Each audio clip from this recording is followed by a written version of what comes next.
That was a tangent there, Rocky. Golly, I didn't even. So good. You ever think we'd be talking Rocky this morning? That was the last thing from my mind. Hi, my name is Rocky Balboa, the Italian style. They say I'm the American dream. How did you know? Got a big mouth. I'm gonna torture him. I'm afraid! Jealous, lazy bum. No, I think I invented it. You can catch grease lightning. I must break you. There is no tomorrow. Now, if you know what you're worth, now go out and get what you're worth. But you gotta be willing to take the hits and not pointing fingers saying you ain't where you want to be because of him or her or anybody. Cowards do that, and that ain't you. You're better than that. Hey now, welcome to episode 99 of the Batman on Film podcast. BOF is a sponsor as well as a proud member of the Batman Podcast Network. Ryan, you have a show you want to plug this week, correct? Yes, I do have a show I want to plug this week. It's not yet part of the Batman Podcast Network, but I'll get with these guys and get it up there. It's the Sequel Cast, and what they do is they cover films in a franchise, one podcast at a time. And a couple of years ago, they did the Rocky franchise, and I've joined them for quite a bit of their shows. Actually, I joined them for Rocky 5. They did some the Saw franchise, and they even did. I think I was on their Dark Knight Rises show actually. So and right now they've relaunched it, and it's called the Sequel Cast 2. Go figure. So you can check that podcast out wherever you found the Batman on Film podcast. Awesome. So check that out, and then all other shows that are on BatmanPodcastNetwork.com, and hopefully we'll help those guys get that over there as well. Yeah. I'm your host today, Rick Shew, and today is actually a very special episode because we are going to be covering the Rocky franchise, all the films. Ryan, you came up with this idea a year ago. Yeah. And I think we were on some random episode of BOF, and we just started talking about Rocky in the middle of it, and we kind of couldn't stop. Right. There's a really common bond that I have with a lot of guys my age that I grew up with, and we love the Rocky franchise. And I love when I'm able to tell people, I'm like, Mickey is the penguin, right? They're like, what? I'm like, yeah. Gonna knock you in tomorrow, Rock. That's the penguin. They're like, get out of here, and then they realize it is, and they just have more respect for the Batman TV show via through the Rocky films. You're gonna eat lightning and you're gonna crap thunder. Dynamic Wonderhead. Hey, real quick, Rick, which is your least favorite Rocky movie? I think it's... Which is the worst one? I think it's Universal that is Rocky 5. Oh, I like Rocky 4 the least. But that's a whole podcast. I'd love to do a Rocky podcast. And don't get me wrong, I don't hate Rocky 5. It's just because I've never seen... the first Rocky movie I saw was Rocky Balboa, and then I went back and watched all the others. Oh, wow. Balboa's masterful. Listen, let me just say this about Rocky 5, and then we can you and I can maybe set up our own podcast one day for this topic. I'd love to do that. when it's the one film that picks up literally minutes after the previous one ended. There's not one other film in the franchise that does that. And when you do that, when you make that decision, you have to have some pretty serious continuity. And when the fight's over and they go do the press conference and Rocky's up there and he has Tony Duke and Adrian with him, those are not the same characters that just left Russia. They're not coming from the same place emotionally. He didn't just have the battle of his life because he was defending his best friend's legacy. Like, none of that was there. And I remember in the theater watching that going, what is this? This is like bizarro world. And then he gets home. It's a different house. His kid's 5 years older, and he was gone 6. And it just set the stage for a really weird vibe. About midway through, it picks up, and it becomes actually a quite beautiful Rocky story. But it takes a while to get there. I saw Rocky the original Rocky in the theater in 1976. That's awesome. You got me beat on that one, 10 Bill. years old. Rocky 3 was my first in the theater, and I think I saw it, I don't know, a dozen times. I remember standing up cheering in that movie. I was 10 years. I'm 10 years old, going on 11. Yeah, that was a long time ago. We said we have to do a whole podcast. And we're here, and we have the list is growing on our podcast sheets. We have a Superman one we need to do. We talked about Smokey and the Bandit. I mean, all these satellite shows are so much fun. We appreciate you guys supporting them, and this is one of our favorite franchises ever. So Ryan, thank you so much for coming up with this idea, and thanks for being here today, brother. No problem. Okay, cool. And then we have our returning guest, our friend, our pal, Huffington Post film critic, Rocky enthusiast, Zaki Hasan. Yo. Yo, you do a good yo, Thank you. Zaki. Thank you very much. Yo. Especially for, you know, Glad to be here today, you know? guy from Chicago. You got a good Italian yo down there, right? All right. And as always, Batman on Film, authoritative, definitive, and the dadgum original. Let me just say this too. Bill Ramey is not joining us on this episode, and Justin Klosky is not either. He's actually in the middle of seeing Thor right now, so good for him. Okay? Hey, jerk. I mean, yeah, good. All right, guys, so here we are. The Rocky franchise. It's just amazing. Like, I love these films as a kid, and I swear to you, I think I like these films even better now. They have aged in a way that I never would have saw coming, and and these films just kind of keep getting better, right? But let's start with the genesis of all this, the original Rocky film. Zaki, you had sent over. We had an email correspondence, and you had sent over a link to a biography. That's right. Right, a retrospective of Rocky and everything, and I watched it. So did Ryan, and man, it really enriched me going into this podcast. Like, a lot of the stuff I knew, and some of it was just reinforced, but there were just a lot of cool nuggets that we'll get to. But one of the things that always jumps out at me is the story of Stallone.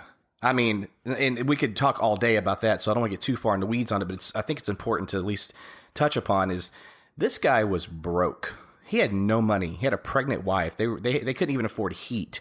And he was ultimately offered $300,000 for his script. That in 1975, 76, that's insane money, especially when you have $100 in the bank to your name and that's it. And he walks away from it. And Zaki, tell our audience, in case they don't know, why did he walk away from it? Well, his contention was, if the movie's going to get made, he's going to play Rocky, and he was taking $1 million to one shot. I mean, it's extraordinary. It's exactly what you said. I mean, he's talked about it often, that his apartment was such that, you know, he would sit on his bed and he would have his back to the wall and his feet would be touching the other wall. That's Yeah, and he could open the window with one hand and open the door with the other hand. You know, his sole contention was, no, if it's going to get made, I don't want to see this movie made with somebody other than me and regret it for the rest of my life. And you know, it's easy now with 40 years of hindsight to be like, well, that worked out, but there's all the ways it couldn't have, because Sylvester Stallone, it's worth remembering now. It's easy to forget because he's so iconic and his face is so memorable. He does not have a movie star face or voice, right? And yeah, he could have been playing, you know, a leg breaker and a thug for the rest of his life, but you know, that's worked out. And he kind of did in Rocky. That was kind of his character. He was a loan shark. You know, when he said, I have to play this guy, because he's like, this is me. I mean, I may not be a boxer, but, you know, boxing is just a backdrop. I mean, truly it is. I mean, it's the story is about, you know, taking shots in life. It's a love story. It's a story about family, and it's all just so beautiful. So, you know, Ryan, the movie ended up being a huge success. He ultimately, obviously, they caved and let him do it. They had a really small shoestring budget. I think it had like a $2.5 million. Then once he was on board, it went down to like $1 million.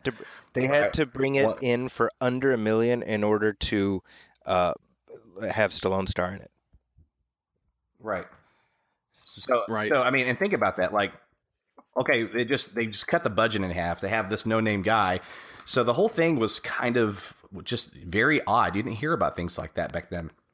And then it goes on to win Best Picture. I mean, it had 11 or 12 Academy Awards. Best Picture. Yeah, it won Best Picture, Best Director, and Best Film Editing.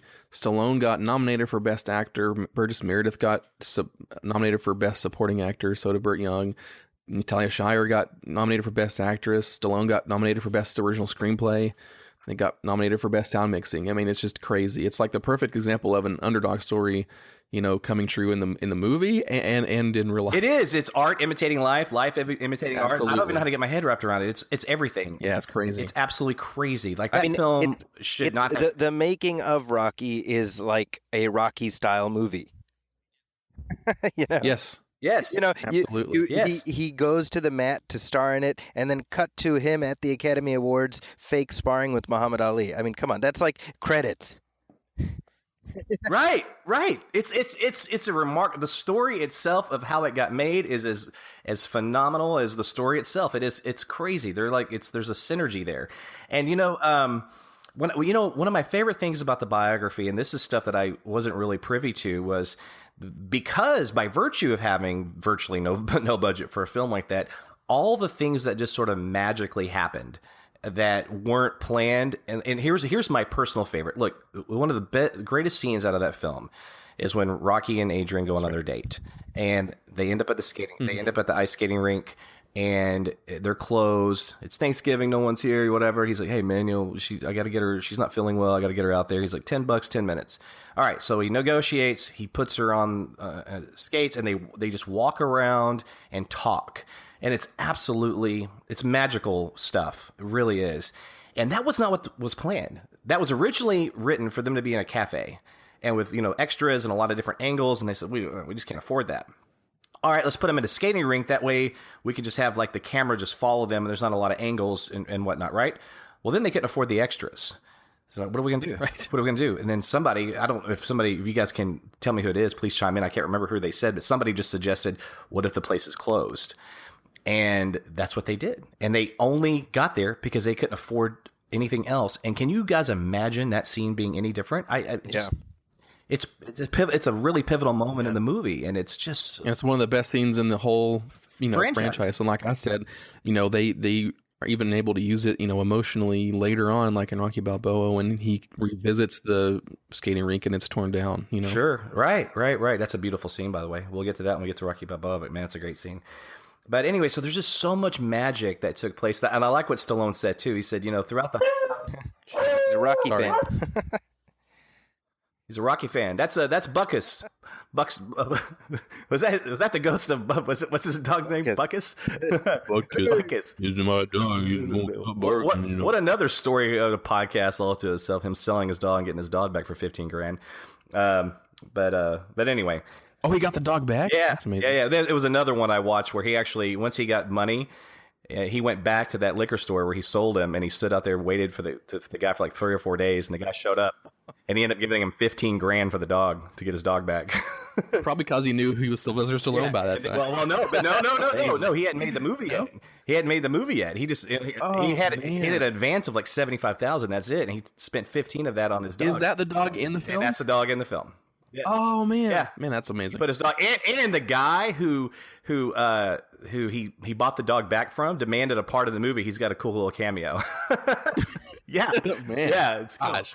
That's that first thing I sent you guys. But anyway, there's just so many magical things that happened. And one of the things I also really liked is when he's talking about the fight choreography, right? And we kind of take it for granted, right? Because we're so used to the Rocky fights, they're iconic, all that stuff. But if you think about it, you have to really look back on films that were, boxing before Rocky, and it was very lame. Like the choreography was just, just a couple of punches, in the gut, a couple in the face. And that's what the stunt guy wanted to do on this film. And Stallone was like, this just doesn't, I want it to look like this. And he, shows a Rocky Marciano fight. And the guy was like, F you basically, and he quits. And there he is with no stunt coordinator. And just think, if Stallone didn't stand his ground on that fight wouldn't look the way it did. Like everything just came together so beautifully. So Zaki, let me ask you this. So the original Rocky film is as old as I am, basically. I was born in 1975. It was being filmed the year I was born.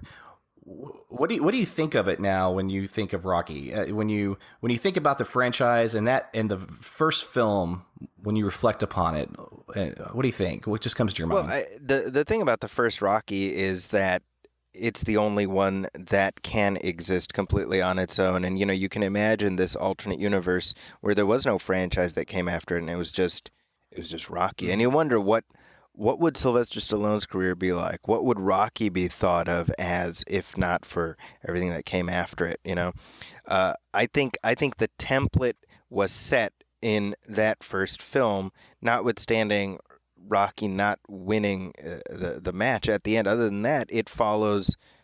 It set the template that just about all the other movies follow to some degree or another. So it's it's very interesting to watch it now because I think we've run this entire gamut from Rocky to Creed, right? And in a sense, Creed and Rocky Balboa to a lesser extent are harken back to the style of the original film. But I think that like where the franchise had gotten to by the mid 80s, it was like night and day. I mean, I can't imagine what it would have been like to watch Rocky 4 first, let's say, and then be like, hey, I want to see, let's see what this is all about. And then you'd be like, what am I watching, Right. Totally. Yeah, for sure. Well, what's crazy about it is how, each of the films kind of is a metaphor for Absolutely. Sylvester Stallone yeah. and his, his time in his career reflecting So crazy the how that films. works. Absolutely. Yeah. It's really crazy. It really is. The guy is brilliant, man. He really is just a brilliant guy. Look, I love Rocky. I think it deserved to win Best Picture. I think it's a beautiful movie. And you're right, it can be in a vacuum. I mean, first of all, he loses the fight, which is also another thing that's just, a boxing movie and the hero loses, right? It's so ahead of its time. And then Apollo at the end, he's like, oh, there's no rematch. I don't want a rematch. And that's it. And he went the distance, and that's all he said he wanted to do. The end. Curtain. But he was able to come back, and I want to segue to the sequels in a moment. But before I do, just real quick, guys, Ryan? What's your favorite scene in Rocky? Oh man, my favorite scene in Rocky.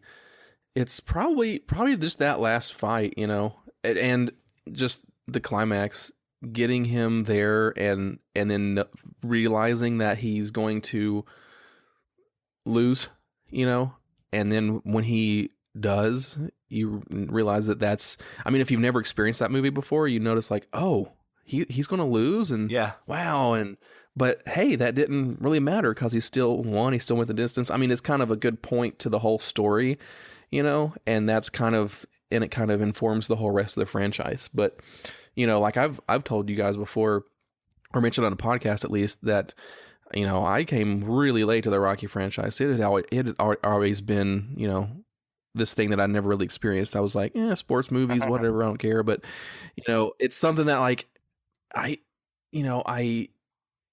didn't realize that there's like way more to it than that. And like you mentioned earlier, Rick, it's more like boxing and sports is more like a backdrop to the human drama here, and that's what makes this franchise so special, and that's why it keeps going on. And the first movie I saw in the entire franchise was Rocky Balboa in the theater. I had never seen any of the previous films. Rocky Balboa was coming out, and I'm like, I've never experienced this, and it seems like maybe a return to form for Stallone, so I'm just going to watch this. And we watched that one first without any prior knowledge of the other movies, and it held up. It made sense. It just, all of that stuff that happened before didn't really matter in the overall arc of the film, and it played really well to me. And then I was like, okay, well, this movie was great. I'm going to go back and watch the others. And then I watched everything else. And then, of course, I was just completely fell in love with the franchise, and all of that other stuff that happened before absolutely enhances Rocky Balboa once you get to it.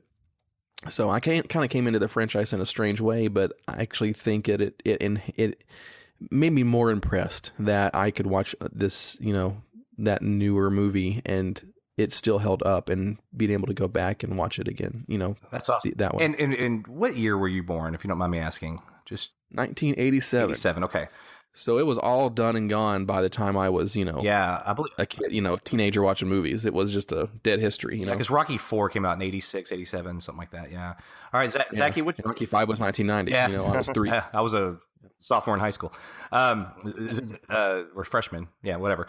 So Zaki, what's your favorite scene in Rocky? There's so many, but the one that jumps out to me that I think just so perfectly sums up his character is when Mickey comes to see him, because he wants, he wants to train him now after having just kicked dirt in his face for the whole rest of the movie. And here's Rocky, who's just conflict averse, right? So his solution is he's just going to go wait in the bathroom until Mickey leaves, because he doesn't want to, he doesn't want to get angry at him. And then Mickey leaves, and then Rocky just he explodes, and it's the rage of it's not at Mickey, it's at the world. Like, it's at the whole world has kicked him down, has never given him a chance. So we get that Yeah. range. But the beauty of it is, here's Mickey walking away. Ultimately, Rocky runs after him, and we don't even see what their conversation is. But we don't hear it. just know they squared out, and that's it. And what a perfect encapsulation of this character and how loving he is. Yeah. Oh, that's a good scene, man.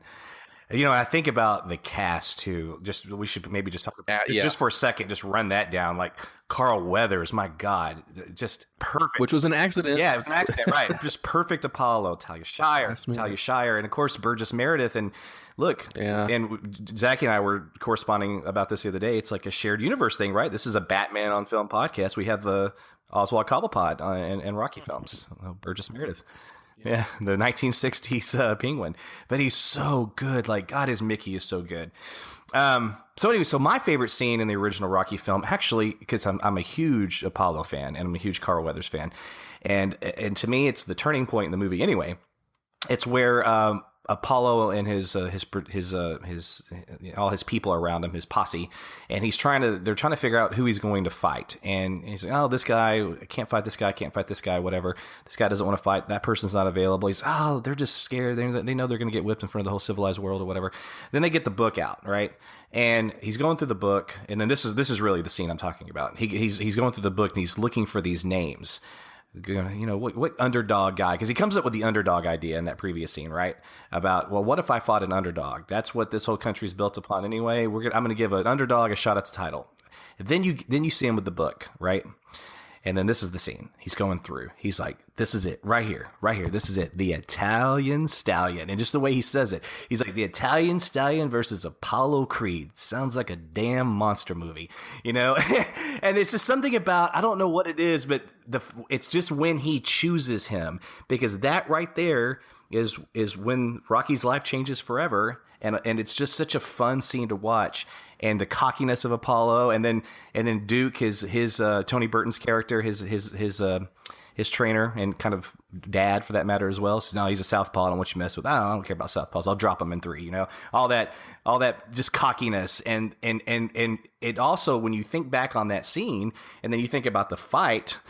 And he's probably at some point in his head going, man, I should have listened to Tony on this one. I should have listened to Duke on this one, because I shouldn't be messing with this crazy southpaw, because he just because he knocks him down, right?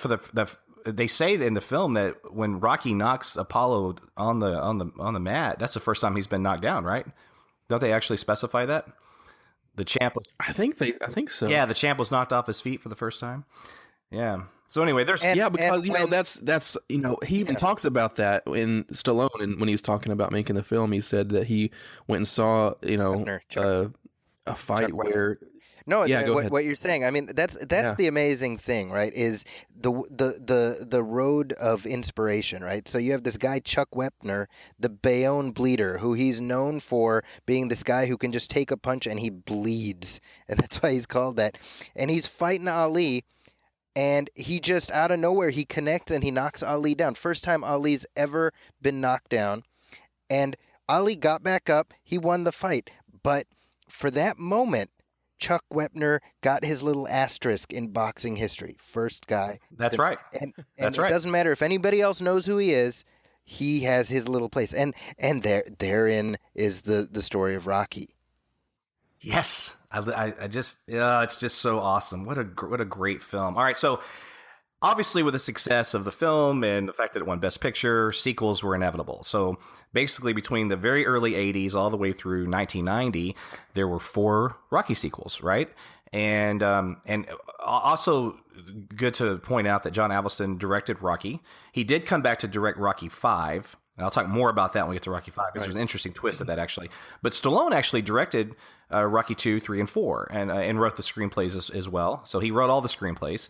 I don't even think anybody has a co-writing credit on any of those movies. I may be wrong on that, but I don't think so. Maybe 5. Maybe, yeah. But anyway, so Stallone went into Rocky 2, and they say, Rocky the movie made Stallone famous. Rocky 2 made Stallone rich, right? So the inevitable thing that was going to take place was a rematch with Apollo. And, for me, when I think back on Rocky 2, It was always one of my least favorite of the franchise, and but when I kind of revisited it for this podcast, I'm like, the thing is though, it's still really good, and especially what it was up against. To come out of it's probably one of the most underrated film of the franchise. I'd say. Yeah, to come out of a Best Picture film like that, and then have to do something, and that fight at the end when Apollo and Rocky both drop, and he gets up at the last second. I mean, that is. It's still exhilarating when they're down on the mat. I'm still watching it. I know the outcome. I'm like, get up, get up, get up. It's a very exciting scene. And once again, the accidentals and that movie. And one of my favorite things is that Adrian's not at that fight when the rematch with Apollo, right? She's not there. And the reason she's not there because they went over schedule and Talia had another obligation to another film. She couldn't be on set. So like, what are we going to do here? They said, well, let's manufacture a way where she's watching it from home, right? And they shot that 3 months later. I can't imagine that movie, that scene being any different, especially at the end when Rocky looks at the camera to talk to her through the TV and says, "Yo, Adrian, we did it." Right? He wouldn't yell that to her. I mean, you know what I'm saying? She had to not be there for that to work the way it did. So it's really good, and I think that Stallone deserves a lot of credit for Rocky 2. Zaki, what are your thoughts on, like, when you think of Rocky 2? What is it kind of? Don't worry, guys. I'm not going to bog this podcast down with rankings per se, but I'm just kind of, I promise no grades. I won't do that. Not on this one, but Zach, but just generally speaking, Zaki, what do you think when you think of Rocky 2? And what does it kind of rank for you in the franchise? First of all, Rocky 2 is the first one that I saw, and it was probably 83, 84, something like that. So that was my entree into the series, and I didn't revisit it the whole way through until maybe more than a decade after. But I like it. I didn't even realize that disliking Rocky 2 was a thing, to be honest. To me, it's a continuation. I think the middle bit where Adrian goes into a coma has the potential to be becomes kind of soap opera-y. But I feel like, well, I mean, that's just part of it. You know what I mean? Like if you want to pay close attention to sort of the mechanics of the plot, it's like we need to sort of get to this point, and Rocky needs to be here, and we need to delay him boxing. Like all the machine works behind the curtain. But I look past all that. I think that the fight is one of the best in the series. I think when they're standing toe to toe and just trading blows with each other, that's fantastic. And like you said, when they both fall down and the count. I mean, I've seen this movie like 500 times, and then if you include like the beginning of Rocky 3 that encapsulates it, let's say 1,000 times. Right. And it's still gripping every single time. It is. It really is. One of the things too that I love about the film is that Carl Weathers didn't play Apollo like a villain in the original film. He was just heavyweight champion of the world, cocky, arrogant, and he gave a guy a shot at the title, right? In Rocky 2, he's pissed. It's a different Apollo Creed. He's pissed. He's bruised, physically, internally, everything. And the scene where he throws a fit, and he's standing on the top of the stairs. He's talking to his wife, then played by obviously not the same actress that played her in Creed. But anyway, he's reading fan letters. You're a bum. You're no good. You're a joke. And he throws them. Stallion chicken storms off. Stallion chicken. Yeah, all that stuff. Like, I tried to do something nice, and now look at this. This bullcrap. Yeah, and then when you think about Creed and Apollo Creed and Rocky, and then Rocky 2, then you fast forward to Rocky 3. It's a great arc. It's such a good arc. Yeah. So I don't want to get ahead of myself. I just get real excited talking about Apollo. So Ryan, what are your general thoughts on Rocky 2? Yeah, well, hold on. I'm sorry. Let me just do this. We'll do a one-stop shop here. Okay, Zaki, what's your favorite scene in Rocky 2? Is it when they fall to the mat? Absolutely, yeah. Yeah, cool. Okay. Yeah, it's mine too. It's just, I mean, how can it? That's one of my favorite scenes in the whole series. Period. Yeah. Okay, Ryan. Yeah, I'd have to say the same thing, just because that's like the quintessential like parent scene to the one from the first film. That's where everything really is going to change for Rocky, and it's very suspenseful. Yeah. Cool. I like the stuff that sort of gets enhanced between he and Mickey as well. It's good. Even at first Mickey didn't want him to fight. Remember when he shows up and he's doing that blind test, and then he slaps him? He's like, now imagine if that was Creed. He'd cave your face in. It's good stuff. Ryan, what's your what's your general thoughts, man? On Rocky 2? Yeah, it's the essential movie that needs to happen for the franchise to keep going. You know, I mean, you could say Rocky 2 is just Rocky 1 all over again, and at the end he wins instead.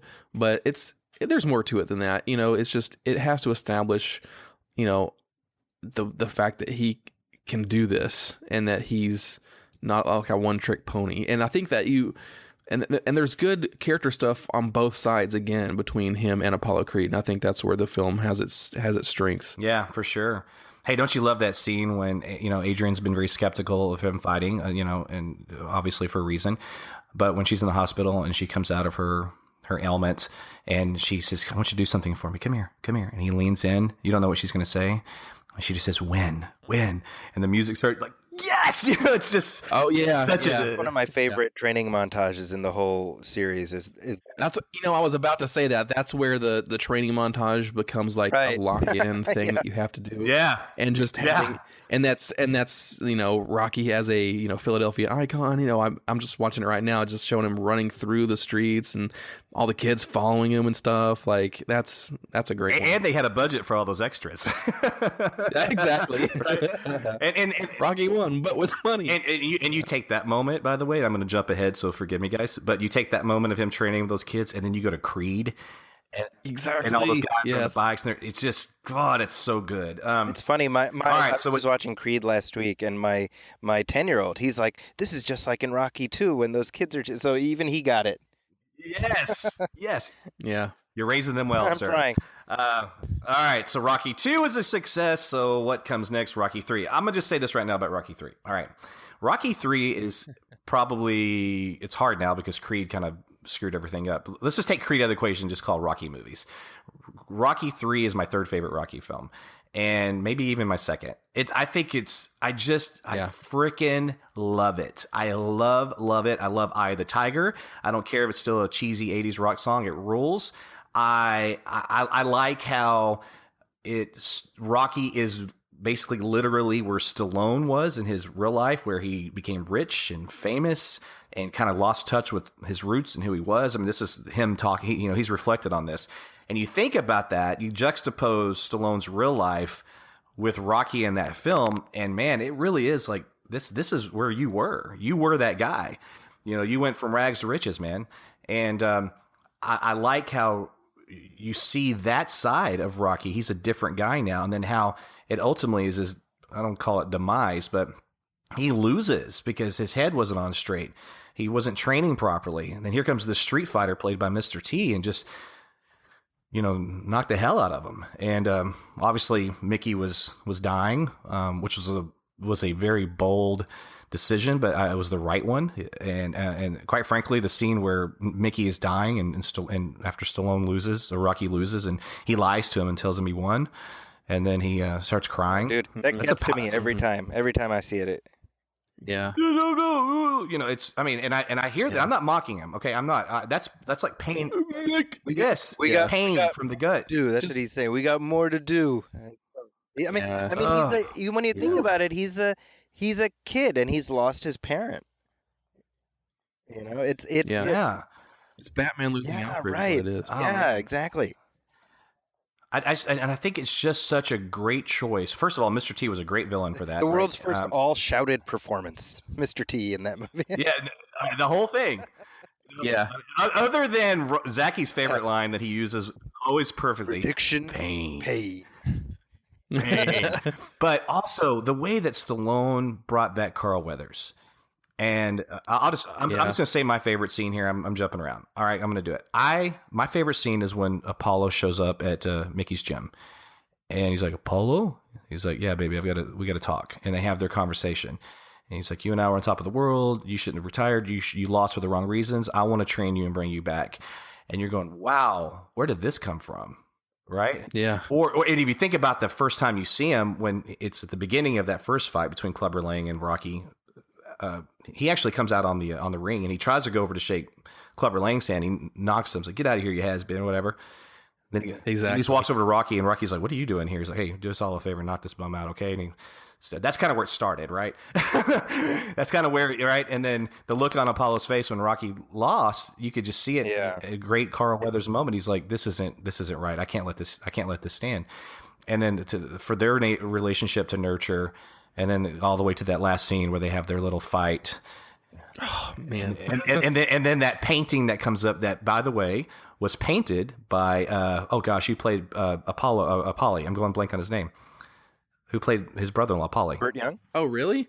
Burt Young painted that In the film, or in real life. He painted that painting. He's a painter. Wow. That's a Burt Young painting. And then they in Rocky Balboa and Creed, it's in the restaurant. So, but remember, we see Paulie painting in Rocky Balboa. So, as in my mind, now that I know this, Paulie painted that, and that's I follow Paulie on social media. He's always posting stuff of his paintings and everything. Yeah, it's cool. So anyway, and then I love the way that when it's that moment where Rocky and Apollo hit each other at the same time. Then the movie ends, which is great, and then it transitions to the painting, right? And then that painting is hanging in the restaurant in Rocky Balboa and Creed. I don't know if you guys noticed that or not. Remember. It's actually. Actually, it looks like it's Leroy Neiman, the ring announcer from the Rocky movies, is the one that painted that. Is it really? Specific painting, yeah. Oh, I stand corrected. I thought he did. Well, he is a painter, and I thought he painted that. Okay. And and that's why they incorporated that into the film, so they could have a through line for that. Yeah, that makes sense. Okay, well, cool. I'll stand corrected on that. He is a painter, though, and he's a professional painter and sells his paintings and whatnot. I thought he painted that. Regardless, that's not really that important. I just want to be accurate. I just love Rocky 3. I just really do. Zaki, what are your thoughts on Rocky 3? Yeah, I think it's the best of the sort of it's the archetype that Rocky 4 pretty much stuck to, but I think Rocky 3 does it more successfully. The moment where Mickey dies to me is one of the most important ones in the series, and I think that what I like about Rocky 3 is that it has Rocky at a level of success that is quite significant, but it's not like almost science fictional, which I feel is the mistake that. Yeah, he's not a superhero. That's the mistake that the fourth one does. So that's why I like it. I link 3 and 4 in terms of my experience with them as a kid, because they came out very close together. Yeah, and I think from a box office standpoint, they're the two most successful ones too. So they were just big. They were everywhere, right?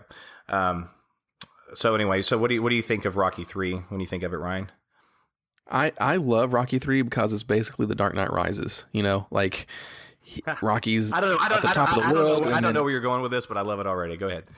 Well, I mean, Rocky's at the top of the world, but then he's retired, and then this guy comes out of nowhere. Who's like, "You're not the greatest. I'm going to bring you down," And then Rocky's like, "Nope, I can do this. No, fine, just problem. I just fight him and win." And then he loses, and then his mentor figure, told him that he needed to do better, and he didn't. And then mentor figure goes away, and then he has to kind of go back to his lowest point and build himself back up and realize who he is and how to do this. And then he comes back, and then he beats him. You're Ryan. So I need somebody to do a fan edit where Clubber Lang is. Oh, you think darkness is your ally?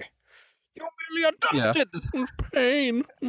Ryan could do it. Ryan could do it. Yeah, it's and that's the thing. I mean, and Rocky 3 is where the franchise could have took a big nosedive, and just been really formulaic. But they found a way into making it believable and not like getting rid of the human drama and not just making it a clip show or whatever. And just like Zaki said, having Mickey die is like, yeah, that's something that you could probably do. At this point in the franchise, but they gave it real weight and meaning, and Burgess Meredith's performance in that is just superb. I mean, it's just really good. I mean, when he's talking to him, you can see the tears like streaming down his face and stuff like that. Like, it's just really well done. And then to bring Carl Weathers in, Apollo training Rocky, it's like the best flip of a character, compared to something like Terminator 2, where Schwarzenegger's all of a sudden a good Terminator. Like it's that level to me. It's like, oh my gosh, his rival's now gonna help him. I mean, it's a novel thing, but it happens, and it's great because then.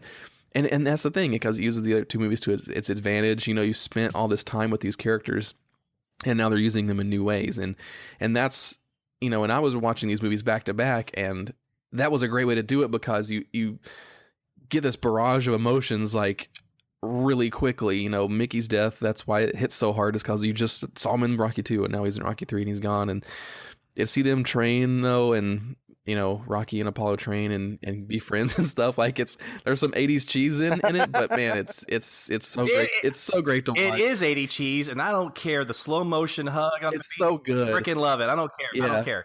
Yeah, it's amazing. It's great. And then the way they when he wins, and that last postscript is so good when they have this fight, and then the way it ends right at that punch. Oh man, it's just like one of the best endings to a Rocky movie ever. And it is. And just the way that it feeds into future movies is just excellent. So, and who was the guy that actually painted that picture again?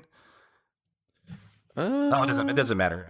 It's Leroy Neiman, and he was a ring announcer in Rocky 3, 4, and 5. Okay, gotcha. I just love how it ends and then transitions to that painting too. It's just perfect. And then Eye of the Tiger kicks in. Yes. Here's something else that's kind of interesting about Rocky 3, is that it's the first film to date, because there was obviously the first two, that I think the first fight was it 2 or 3 rounds, and he was knocked out, and then he knocks out Clubber Lang in round 3 in the rematch. So they didn't go the distance like they did in the first 2. Right. So they were shorter fights. Right. It keeps them unique. It keeps it unique, and also, it was also one of those things where, and Stallone talks about this in that biography. He's like, since I wanted these fights to be shorter, I wanted them just as ferocious and just as many punches in that short time.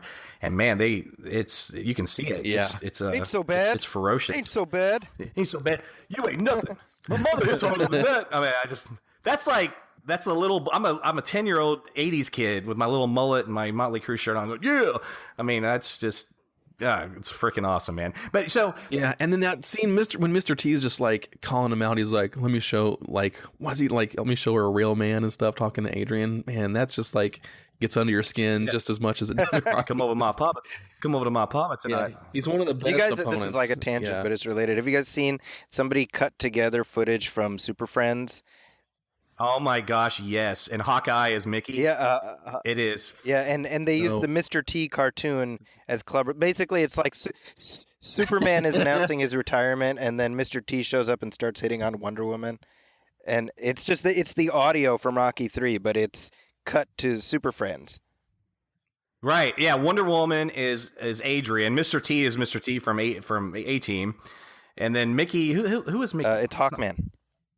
Hawkman, yeah, I said Hawkeye. Yeah, Hawkman, that's right. That's who it was. I haven't seen it in a long time, but it's really, really funny. I think Jeremy Lloyd, I don't know if you guys know him or not. He sent that to me. He sent that to me a while back, and I was like in my car watching it at red lights, cracking up. Jeremy Lloyd, host of the Dark Tower podcast. Yeah, good guy. Yeah, that's funny.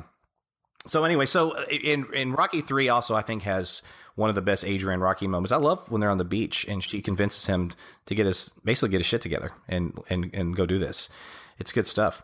Okay, so Rocky 3 ends. It's a success. Rocky 4. Now, look, here's my thing on Rocky 4, guys. I don't like it the way a lot of people do. I still enjoy it, but it's kind of a weird chapter for me.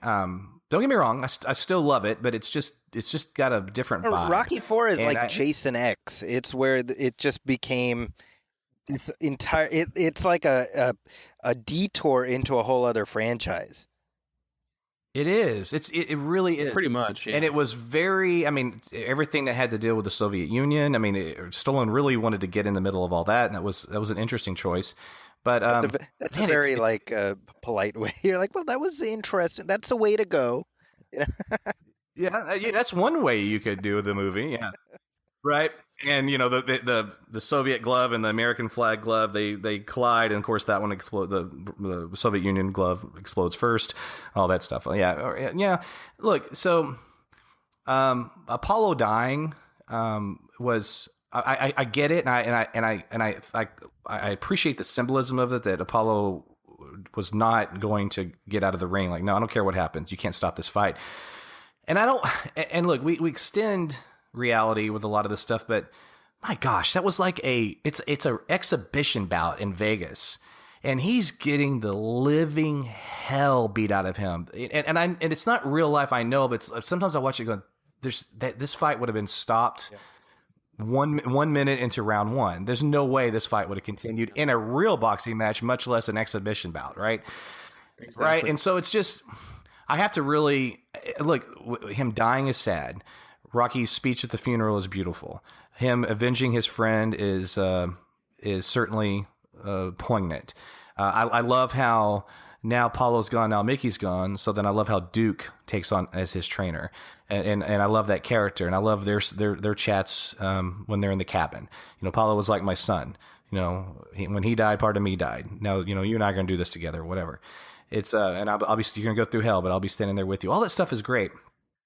But there's something about, like, even when it got to, you know, Ivan Drago was such a, just a cold, and I know this was the point of the character, and Dolph Lundgren did a great job, but it's just, he's not real interesting. You know what I mean? Right. He's just this cold sort of black and white villain. And the best moment for him is towards the end of the fight, when he's getting tired of his people telling him who he is and what he should be doing. And he picks up the guy by his neck, throws him, and he yells up and says, "I do this for me. You know, that was a good human moment to see. That the film needed that. Gorbachev. Take that, Gorbachev. Right. Yeah, exactly. So I'm glad that was in the movie. And yeah, it's an exhilarating, like, look, when Rocky climbs to the top of the mountain and Drago, yeah, all that stuff is awesome. There's a lot of music in this. There's a lot of montages and montages of montages. It's a movie where the story interrupts the montages occasionally. Yes. It's like there's a full blown music. Well, video they have it's a montage of other montages. No easy way out. No easy way out, right? And it's great, and I love all the footage and everything. But you're still sitting there going, "Man, this just took up like 3 minutes of the movie." Yeah. And so, look, it has its place for me. I think my favorite scene is probably when he climbs the mountain and screams Drago. There's just something really iconic and cool about that. But you know, Rick, to that point, and I agree with you. But like, look at how sort of outsized this series had got. Where the first movie, the big triumphant moment is he runs up the stairs. Yes. Right. Now he's got to go on top of a mountain. That's a great point, Zach. With a beard. Exactly. That's a great point. Yeah. That's because that's where he went from everyman to Superman. Right. Exactly. Right. Yeah. And when he's fighting a genetically enhanced, like, you know, guy too. I mean, it's kind of the Transformers, you know, sequel in the Rocky. Yeah, the pounds of force that he's hit, and it's like Rocky's head would explode like a balloon if he was hit with that much force in real life, you know. Sure. I mean, and it killed his friend too. I mean, like, right. Do you guys also notice that it's the only Rocky movie, literally? Okay. And don't worry, you don't have to fact check this one. I'm not gonna mess it up like I did Who Painted the Painting. This is the only Rocky film that doesn't play the Rocky theme song at all. Yeah, Bill Conti's presence doing the music is sorely missed. Yeah, not at all. Not in the intro, not in any montage, not at the end. Interesting choice, and I think we hear a taste of it at the very end. I'm pretty sure, just a hint of it of the "Gonna Fly Now" part at the very end. Do we? Okay, like a hint. Okay, and maybe that's the case, but it doesn't play the song. Right? The montage is like, it's like it's Vince DiCola, who also did the music for Transformers the movie. So it's very heavy 80s synth, which, I mean, it's weird because, Rick, everything you're saying I agree with, but yet I'm like constitutionally unable to be objective about Rocky 4. Is it kind of like Superman 3? It kind of is. It's just, you know, because I will always pop it on, and objectively, I'm like, this is, in the context of the movies, this is just, it's this weird patch, but I still have such deep affection for it. I do as well. I'll make sure. I know this. Wrap your head around this contradiction, but I don't turn it off if it comes on, and I still love it. I do. It's a weird. I mean, look, everything and look, everything that happens in that movie led us to the beautiful films that we're getting now, because Stallone had to take him down 20 notches because he knew after Rocky IV, like, there's nowhere to go now. This is it. I got to bring him down. So I'm always grateful for that. And it's all so well acted. It's well choreographed. It's beautiful shots when he's training and how he's not even using weights or any traditional workouts. He's pushing wagons up over his head or whatever that thing was. And, right. All that, then it juxtaposes, Ivan Drago training, and he's, training with high-tech equipment. And I like all that. It's cheesy, but it's cool. It works. It's still a very well done film. And hey, listen, when he hits Ivan and he gets cut, and then Duke is talking to him and he says, "See, he's not a machine. He's a man." I mean, how can you not get into that? That's like that moment's like, I could almost bring a tear to my eye. What do you think? What do you think, Ryan? You came out, I think you were 1 when it came out, right? Yeah. Well, that's the thing is, like I said, I watched all the movies in a big marathon after I saw Rocky Balboa in the theater, and watching them back to back to back, Rocky IV was clearly the one where I was like, oh, this is different. They clearly took a turn here, and when it got to the point where I was like watching the third montage of a montage, I was like, okay, something happened here. I mean, it was like I was just like, this is like Rocky III on redone, but worse. You've got the larger than life opponent, and your trainer dies, and you've got to train yourself back. I mean, it was like the same film but done not as good. And the montages, it felt to me like this is where they got to, either they were at a roadblock or they got too into like, well, this is what has to be in a Rocky movie, like with the montages specifically, to where they were just like, we're just making the movie, and here we go. Just to tie it in with Batman, I look at 3 and 4 to me are very similar to like Batman Forever and Batman and Robin. Yeah, I thought you were going to say that, and that's a great analogy. It's like they did enough with 3 to just kind of reinvigorate the franchise, and they found a lot of good ways in, and then 4 they were just like, let's just kind of do that again, and it's not as good. I don't know if I'm feeling that one, gentlemen, and I love you guys, but Batman and Robin's like Rocky IV. Well, I think Rocky IV is a better movie, but in the sense that it's sort of they took the template of the previous one and we're like, okay, we got to have this bit and we got to make sure we do this thing here. We got, and it's like each thing in Rocky IV is a version of something we saw in the third one.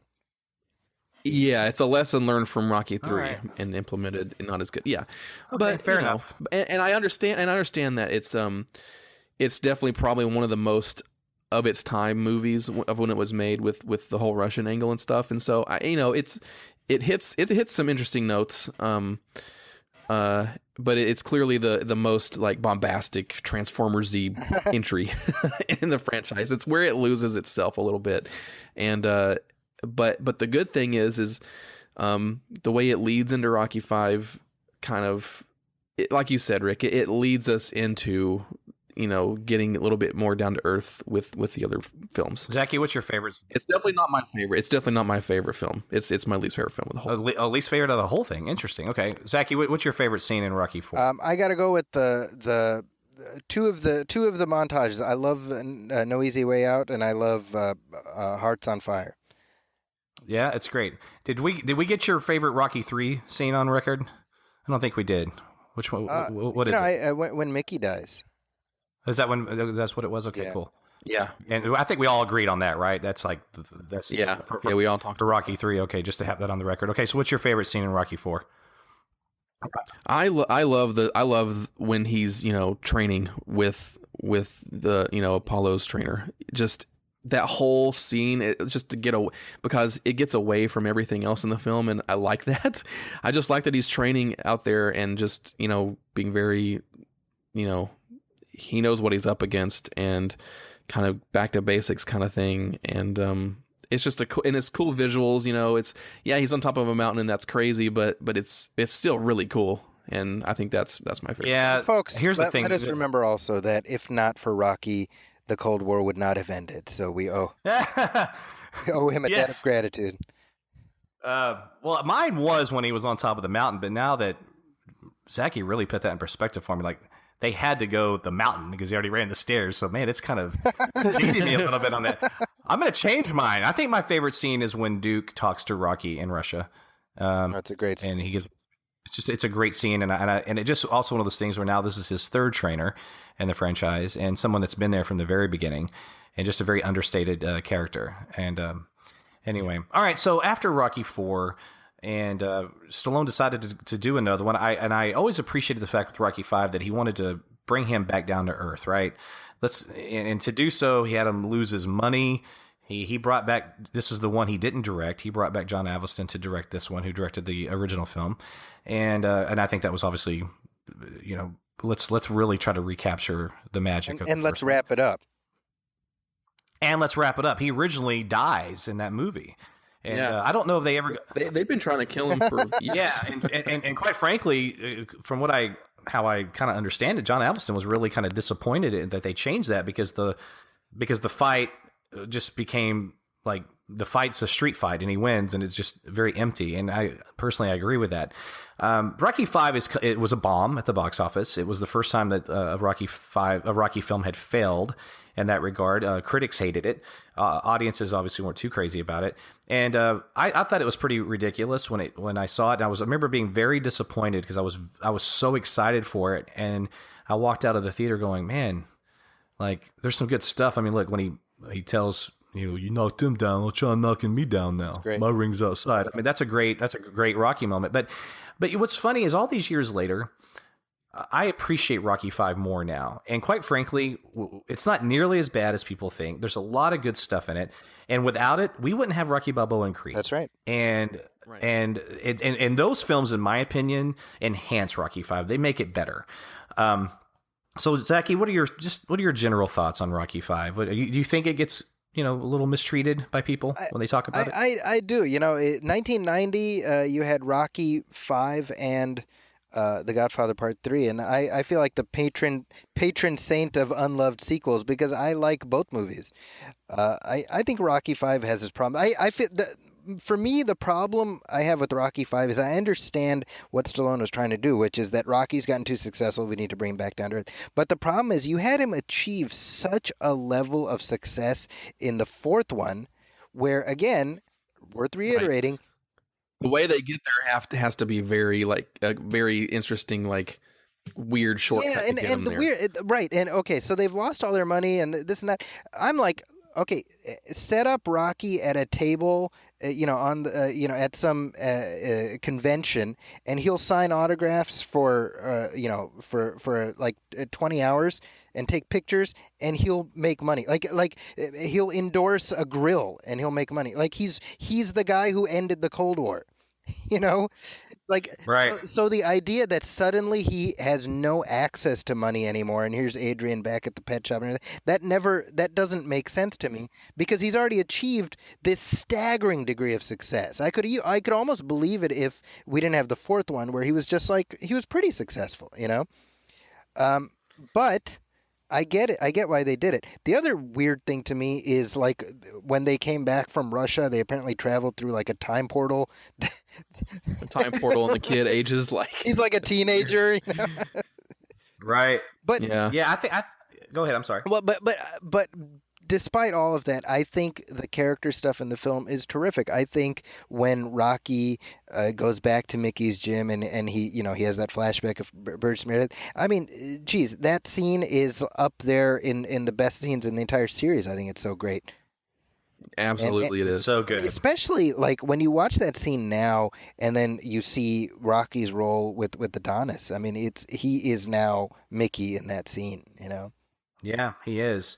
But I want to go back to something you were talking about as far as the time warp. I think the original sin of that film was the opening sequence, and here it wasn't just the time warp that was really bizarre. And he wanted his actual son, who sadly is now no longer with us. That's a sad story with him. But he that was actually Stallone's real kid playing his son in Rocky V.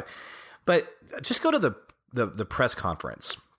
They land and they're all there, and it's like Adrian and Duke and actually, and funny side note, they actually called that character Tony in that film because they gave Duke they had applied Duke to the promoter. That was all kind of weird too. But Tony Burton's but film. he was Tony in movie 1 also, so that wasn't out of the blue. You know what? You're right. They never referred to him as Duke in the first one, did they? Yeah. I don't think they did. Apollo calls him Tony in the first one. Yeah, you're right. Wow, that's weird. That's good catch there, sir. That's interesting. Okay, so but anyway, so they're at the press conference, right? And I'm watching it, and this is my problem. I'm like, I don't feel like these are the same people that went to Russia for the reasons they did and are back.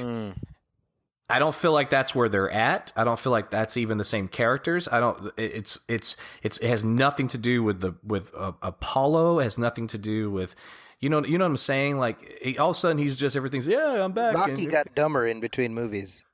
And right, and you can say, well, yeah, he got rattled by Ivan Drago, but it was really contrived how badly he got. But it's not the first time he did that. I mean, if you think about it, and well, they have the scene where they have like the brain scan, and they have Pat Cronin being like, "Yeah, you're never gonna be smart again," or what? Right, right. But it really, they really dumbed him down. And guys, I think this is worth also pointing out as far as why audiences felt betrayed, because the first scene of new footage is that great like champion victory that we had. Actually, no, he's like effed up now because of this. It's a betrayal of the audience because it took away the victory that we had in the previous movie. Oh, is he sitting there shaking? Yeah, I mean, you know what I mean? That's Yeah. it's to me that's like it's a cheat to do that to the audience. It's not fair. Right. Yeah, that's a good point. It's I mean, it does to push back on that a little bit. It does set up things properly, but you're right. It's a little weird. It just is. Right. So anyway, so then of course he goes to see his house, and his kid's 4 or 5 years older and all that. And all this, the audience needs to keep in mind, this Rocky film, unlike any other Rocky film. Well, actually, I take that back. Rocky 2 was like this. Rocky 2 and Rocky 5, where it really does pick up like right where it left off. Right. Like literally. And so that's why that just doesn't work because. Well, no, Rocky 4, because he's coming home from having fought Apollo. I'm talking about at the very beginning. Yeah, Rocky 4 picks up right where Rocky 3 ended, because when he comes home, his son's like, "Hey, where were you?" He's like, "Oh, like I was with a friend." He's like, "Who punched you?" Same friend. Oh yeah. Yeah, I guess I just always looked at that. It could just have been anything. I always just kind of felt like more years had passed between Rocky 3 and Rocky 4. Well, the kid is clearly like this mutant he's like got reverse Benjamin Button syndrome. Yeah, and that's why Rocky. I think we can make an argument that Rocky 4, that's not necessarily what he was talking about. I don't know, maybe, who knows? But regardless, it's in Rocky 5. It is like right after the fight, and so all that, and then also I agree with you, Zaki. Very like fine, he loses his money, but all of a sudden he loses his money. They're back on the street. She's back at the pet shop. He's wearing the hat again. Move to the suburbs, dude. Like yeah, move to the burbs, right? Why do you got to go back to the neighborhood? But once he's there, some really magical stuff does happen. Right, and I really think like the talk he has with his son in the streets. He's like, "Yo, kid, when did you start smoking?" And all that stuff. He's like, "You didn't do anything bad." He's like, "Yeah, I did, but I wised up." That's a great father-son Rocky scene. There's some really funny stuff with Paulie and Rocky. That's just like I don't know. There's this one thing. He's like, I'm going to butcher it, so forgive me, but he's like, "Yo, Paulie, what's the cojones?" He goes, "Cojones are Latin for Spanish nuts," or something like that. Just really funny stuff like that in that film. It makes me laugh. It's charming. It's a great Paulie performance, by the way. And, his character even got a little edgier. He gets the most to do. I didn't know, Rocco. I didn't know. Yeah. Paulie's real. I mean, he's great in all the films. I mean, he's really good in Rocky 5. Paulie became kind of a cartoon character in the fourth one, so I'm glad that with number 5. Yeah. He did. Yeah. The fourth one, I remember Paulie, and I remember the robot thing. Right. Well, we didn't mention the robot, you guys. Exactly. That's why I brought it up. We need to talk about the robot. Don't they sell it? Don't we see it like getting sold in Rocky 5 or? Oh, do they? I don't. Happy birthday. Is it in the background? Happy birthday, this Polly. like sentient robot exists and nobody says anything about it before or after. No, right. That's pretty funny. You're right. They probably could cut off fortune off that robot. Exactly. But again, so once they're back, and I liked how Stallone cast a real boxer, Tommy Morrison, to come in, and I liked the whole thing of him training someone for the first time and everything, and then the betrayal. One of my favorite scenes in Rocky V. Hell, I'll just say it is my favorite scene, and I'll jump ahead to this, is when Rocky's made amends with his son. Because, and by the way, the best Rocky Adrian scene, I think, the beach scene in Rocky 3 is really good, but I love the scene in the street with them in Rocky 5. Fantastic. It's so good. You're losing us. You're losing your family, Rocky. Oh yeah, that scene is great. So he's had that talk with her. He's made right with his son, and then he's going to watch Tommy Gunn fight on TV. And while Tommy Gunn is fighting, so cool. he's punching the bag and just wanting to be in there with him. Yeah. Pauly's watching him. Adrian's concerned. His son's drawing and concerned. And then when he doesn't thank, when Tommy Gunn wins and he thanks Duke, Exactly. he doesn't thank Rocky. And like, man, that's a freaking great scene. And I that's my favorite scene in the movie. And also, Zach, I mean, the fact that scene comes after that confrontation that Tommy and Rocky had, again, it gives you an insight into Rocky's character, that even that, he's willing to let that, like, no, I still want to watch him. I still want him to do well, even after the way they parted. Right. Oh, even when Tommy shows up to fight him at that bar, and he's like, what are you doing? I just want good things. Come on, man. Yeah. Just go, and then he still goes in there. All that's really good. I think the fight is silly. I mean, there's some, I guess, fun moments, but I don't feel anything watching that fight. Having a street fight actually is kind of interesting. It's different, but it drags on too long. And then then when he wins the fight, you're like, okay, this is just kind of silly. On the sequel cast episode, we were talking about Rocky V.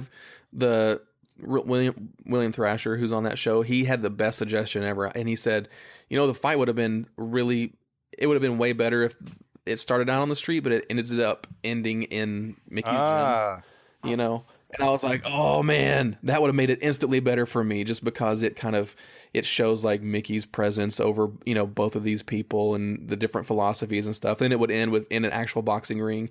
I think that would have been a great metaphor, and I think that, and they were right there. They were right next to it, right. in the movie. So I think that could have happened. And I think that would have kind of been a little bit more poignant than how it. I also think a man with a mullet can never be intimidating. There's also. Yeah, the character's kind of, and it's also 1990. I mean, hell, I had a mullet. I get it. So, Zaki, what's your favorite scene in Rocky V? Well, I mentioned it. The thing with Mickey, but there's. Oh yeah, okay. So that's your favorite scene. But honestly, there's so many moments. I mean, I think, when Mickey comes to his house just before the thing with Adrian that you're talking about, and like Tommy's like pulling away. Sorry, did I say Mickey comes? I meant Tommy comes to his house and he's pulling away, and Rocky's like holding onto the car and he's trying to explain to him why he shouldn't trust Duke. And I'll tell you what I like about the fifth one is, and I think this is what audience didn't like about the fifth one, is it makes Rocky vulnerable again. Right? Because you watch Rocky IV and, the series has become this machine to such an extent where you're like, nothing's really going to happen to Rocky. Right. And with Rocky V, he's a human again. He's not a machine. He's a man, Rick. Right. Yeah. He went from Superman to everyman again. And that was a hard adjustment, because you have to imagine that a lot of people came in with Rocky IV. Right. And they're like, sure. Where are we now? So that's why I'm inclined to be a little bit more favorable to the fifth one, while acknowledging that it has its problems. Where do you think it ranks for you? Is it your least favorite out of the franchise? It's not my least favorite. I think I have a hard time ranking them. What I will say is this. I think that it would not necessarily have been a great ending for the series, but as another episode in the series, I like it just fine, because we know that there's other stories that are going to be told. Sure, 16 years later. Yeah. And what a comeback. So Ryan, what do you think, man? You actually like Rocky V better than Rocky IV, don't you? I do. And I think that's because I had already seen Rocky Balboa at the time, and I was watching them in reverse because I knew it wasn't the last one, and I knew it was going to lead into what we saw in Rocky Balboa. So I was seeing all these, because I was really at the time viewing Rocky V and Rocky Balboa as these kind of, films that are pretty connected. So to me, it just really worked because you have the relationship between him and his son that translates between Rocky V and Rocky Balboa. There's a lot of good things that pick up, Paulie and, Adrian passing away and stuff like that. So, and like you guys said, like it's a weird, how they get them to where they get them in the story is a weird, strange shortcuts. But once they're there, I like that. And it does have a lot of good character stuff. And my favorite scene absolutely is bringing Mickey back for that last thing. I think it was really well done, really poignant, pretty unexpected. I didn't expect something like that to happen, and it was really emotional, really well done. It was. One thing I will say is that if you go on YouTube, you can find a extended alternate end fight where you have Ghost Mickey show up and say more stuff to Rocky about how to win the fight. And it's glorious because at one point, like right when Rocky's like on the ground, he has to get up. Mickey's like, get up, Rocco. And then he's like, Rocky, beat the shit out of him. And I was like, and I just horse laughed. I mean, that's so funny just to hear Burgess Meredith say that. So it's totally worth going on YouTube and looking that up because it's really great. That is great. Well, look, I would say the beginning of Rocky V sucks. The fight is kind of silly, but everything in between I love. I think that's a fair way to that's just where I'd put that film. All right. So the franchise was virtually... Rick, before we move on, I mean, worth pointing out, we alluded to this earlier, but, the original plan to kill Rocky off at the end, I think it's worth mentioning. I know John Avildsen was really in favor of it, but I come down... I could never get my head around why, I was reading up on that, and I was like, why would they ever want to do that? And why would that have made sense in the story? Yeah. And why would you make a movie like that? It was my thought when reading it. I'm like, why would you make 5 movies of this heroic character and just make this super depressing movie where he dies and dies this way, like at the hands? It's exactly. Horrible. Yeah, I agree with you. It's almost like that's their last trick is just killing the characters. At that point, it's like, well, you kill 1 and 3, 1 and 4, and then now you're just going to kill Rocky in 5. Okay, like. Right. And then also he would have died in a very flawed film. Even, you know what I mean? That also would have been a bummer. So I'm glad he didn't. And especially considering that 16 years later, talk about a comeback kid, man. Rocky or Sylvester Stallone brings back that franchise with the best Rocky sequel of all time. And that's Rocky Balboa. And all I'm going to say on that is my favorite scene in that movie right out of the gate. First of all, him choosing to, because he said he wrote a lot of the script with Adrian, it just wasn't working. And I can't imagine another scene with her lecturing him, right? I always liked her character, and look, and she gets, I think sometimes that's a little bit of a, people don't realize that there's a lot of support from her for him to fight in a lot of these films too, right? But anyway, neither here or there, but I'm glad he chose to have her gone. It brought him down to a level that it was interesting to see him explore that aspect of Rocky. Now Adrian's gone. He and Paulie appear to be closer than ever. But there's something about when he shows up at her graveside and he just pulls down the chair that he has up in the tree. It's so good. And I remember when I saw that, I was with my buddy Chad. We're in the theater. It was like 2006 when that came out, and I was sitting there, and as soon as that scene came up, I went, "Oh man, wow."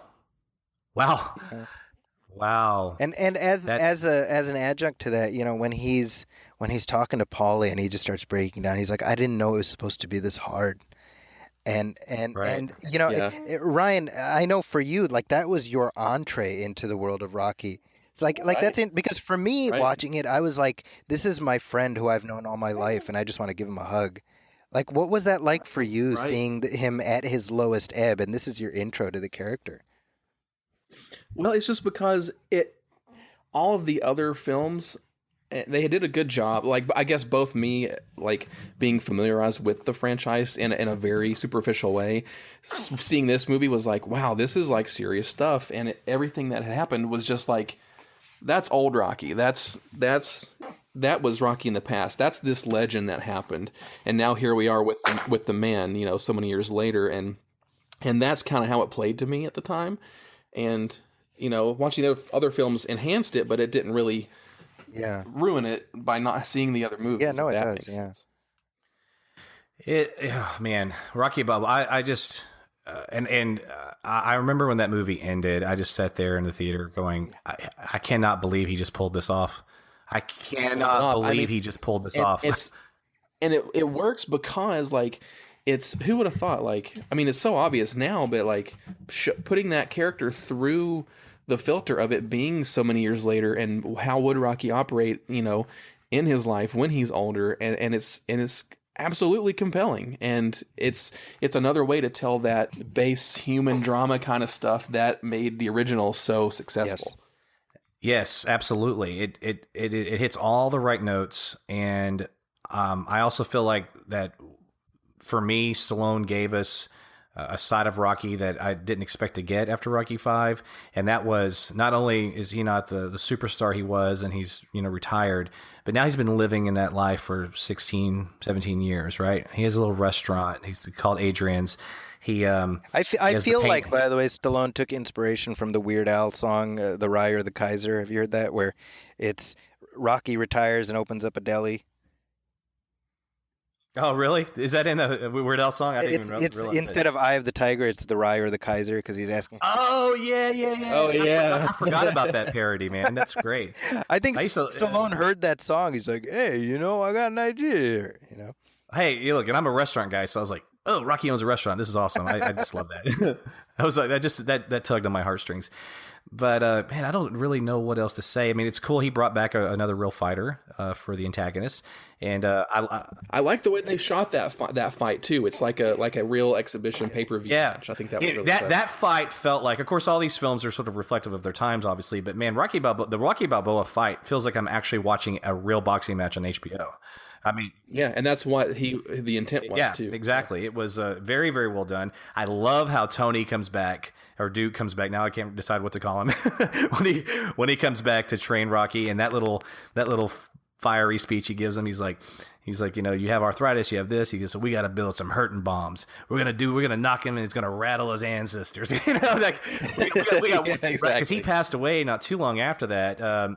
He just passed away. Yeah, you know what? You're right, because that was 2006. I think he died in like 15, 16. Didn't he? He died after Creed came out. Was he able to go to see Creed and comment on it? I'm not aware of that. I don't know if he saw it, but I need to YouTube that. You're right. Those guys, you know, when you get older, guys, and I think you guys probably would agree with this. You just sometimes don't do the math in your head, and you say 2006. Oh, that was just a few years ago. No. Yeah. 2006 was a long time ago, man. So he died. So weird. February of 2016. So just a few months after Creed. Oh wow. Okay, I need to look and see if he was able to see that and comment on it. I hope he was. That'd be great. But anyhow, neither here or there. He's no longer with us. R.I.P. Tony. But I love that we still got that last speech of the character in the film. That was just that was cool, and just everything about that movie. It's absolutely gorgeous. It's a gorgeous, beautiful film, and Stallone. Like, to me, I look at that, and if I could sit down and talk to him for 10 minutes, I think I would look at him and say, Rocky Balboa, how did you do it? How did you bring that franchise back after, you know, Rocky V, regardless of the fact that we all kind of like Rocky V, it's undeniable that it was not a success on any level, right? And the franchise was virtually over, and then he brings him back and creates the best film since the original. I love it, and I think the score. I gotta say, the score was magnificent in that film. That really helped me, you know, ground the story. Yeah, and you were talking earlier. We were talking about the original film, how he goes back to the skating rink and all that too. That's all very gorgeous. And for me, my favorite scene is, and it has to be the speech he gives his son when they're in the street. It's a great speech. However, I think it's worth pointing out that his son is such a jackass in this movie that I do not understand. Like, I thought they worked all their stuff out. So the fact that, like it feels contrived to me that he's got this bizarre beef against his dad, because Rocky is so completely passive in that scenario that it makes the son look horrible.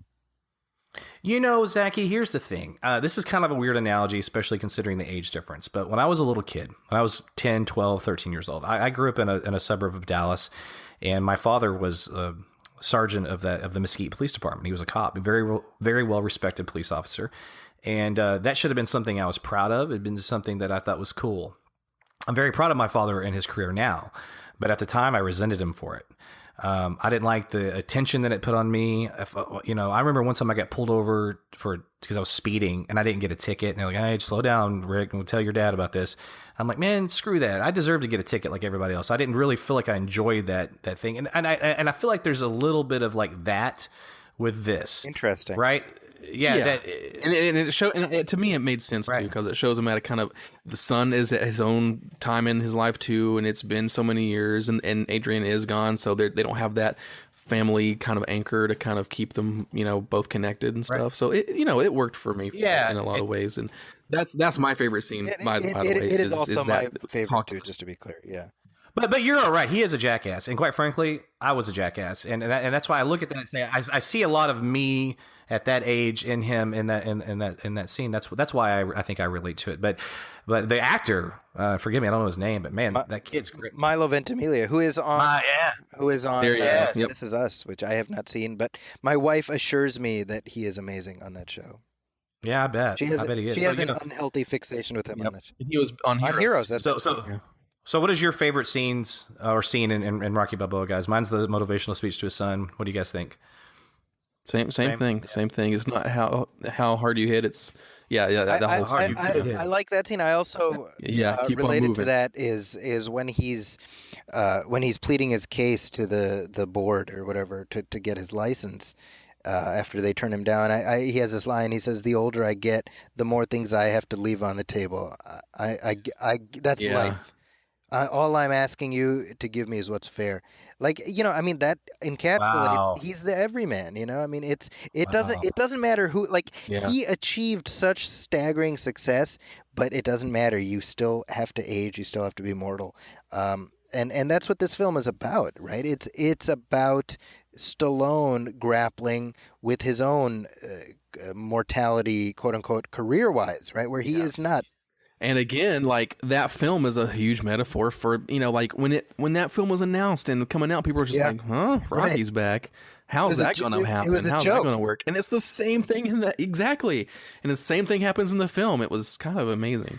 That's a very good point, and we talked about that earlier. In each one of these films, he does that. It all ties into his life and where he's at in his career and everything, and that's a very good point. Zaki, that's a great scene. You know what I also like about that scene?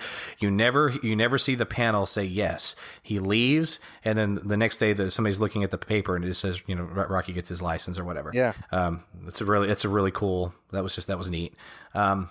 So anyway, look, so Rocky Balboa ends. He goes the distance. He doesn't win. People always say Rocky always wins. I'm like, man, if you say Rocky always wins, you don't know this franchise, man.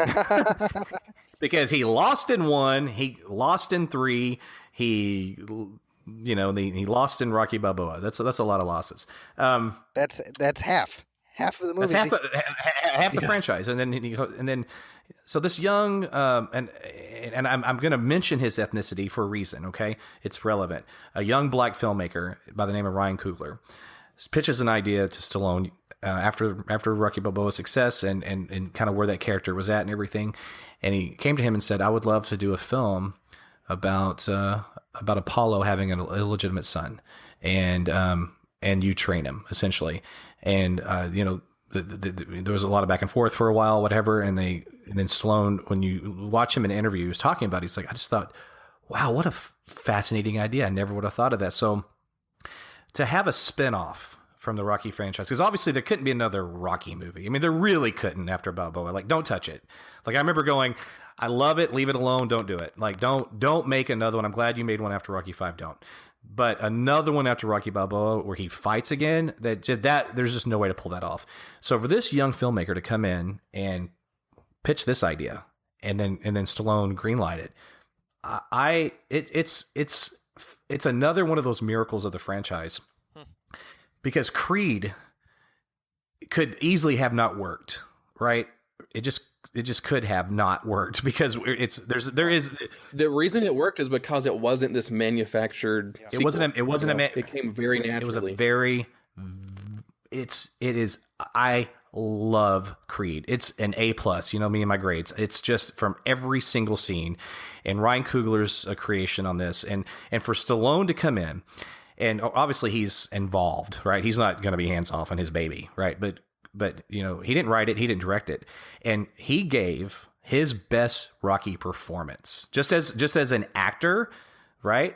I think that's his most beautiful performance in the whole franchise, Stallone's.